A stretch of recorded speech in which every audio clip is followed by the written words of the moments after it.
Yo, what's good, sports fans? My name is Damian Adams from The Real Deal with Damian Adams, all right? Please subscribe to the podcast, The Real Deal with Damian Adams. Put the full thing like a pimp named Slickback. You're going to find it on any podcast platform. New episodes are coming soon, all right? So please be patient with me. If you are a subscriber who's already been a supporter of mine, please be patient with me. New episodes are coming soon, all right? Subscribe to The Real Deal with Damian Adams. Today I want to come to you with my real take of the week. All right, so we just saw Monday night Drew Brees break the record for passing touchdowns in a career. So of course that's going to start the conversation about where does Drew Brees rank all time? And there's going to be a lot of people who say that you can't put him with Manning, with Brady, with Montana. Some people even throw Aikman out there because Drew Brees only has one Super Bowl victory.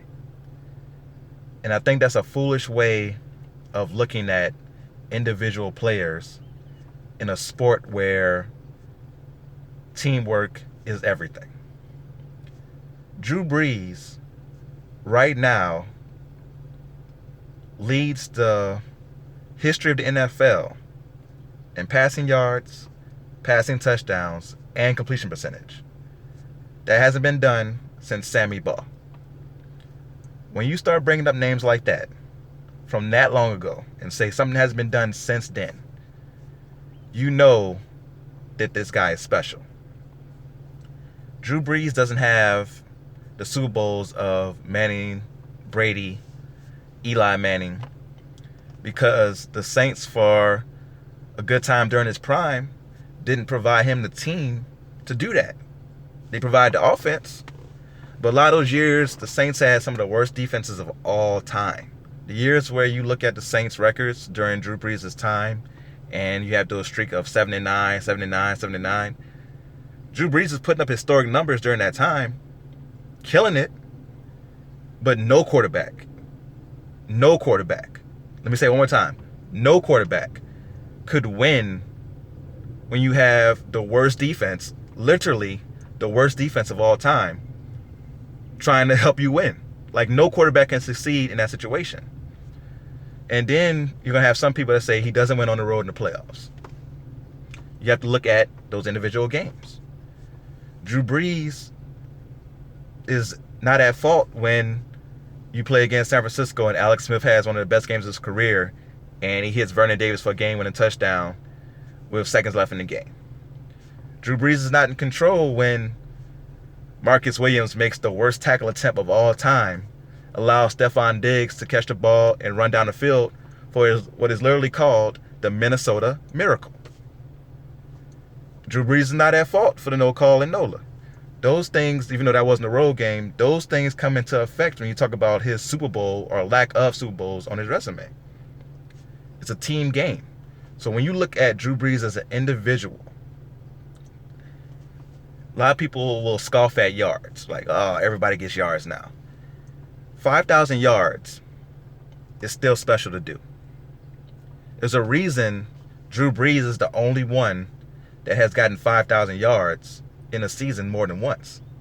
So you've had other people do it. You have Stafford do it. You had Ben Roethlisberger do it.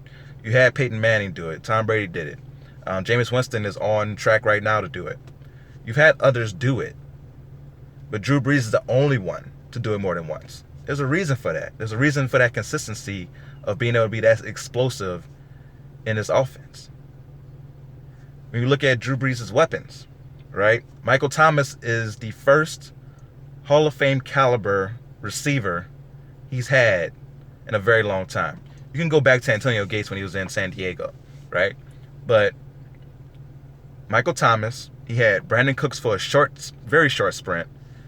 Marcus Colston was a 7th-round pick out of Hofstra that turned into a very solid pro under Drew Brees and Sean Payton in that system. Jimmy Graham, turns out, was great in the same system, has been very mediocre since. So you look at what he's been able to do with the weapons around him, throwing for 5,000 yards that many times, leading the league in completion percentage way more than anybody else during the era where everybody can pass. Drew Brees has to be in the GOAT conversation. He has to be. He definitely should get more consideration. Tom Brady is going to get an edge because of Super Bowls. I respect that. Also know that he's had the greatest teams around him. And I'm not saying like he's had the Peyton Manning level of talent at wide receiver with Marvin Harrison and Reggie Wayne, but I'm saying that Tom Brady, for the most of his career, has had very good to great defenses playing on the other side. That matters. When it comes to winning, that's what helps. Especially this year. We look at this year, Tom Brady's in a position where they're going to be right there in the Super Bowl contention again because of their defense special teams. Not him at all. So we have to stop looking at Super Bowls when it comes to these quarterbacks, man. Drew Brees deserves to be in the GOAT conversation. I'm definitely going to go deeper into it on the next episode of The Real Deal with Damian Adams. Please subscribe to the podcast. And until next time, go real or go home.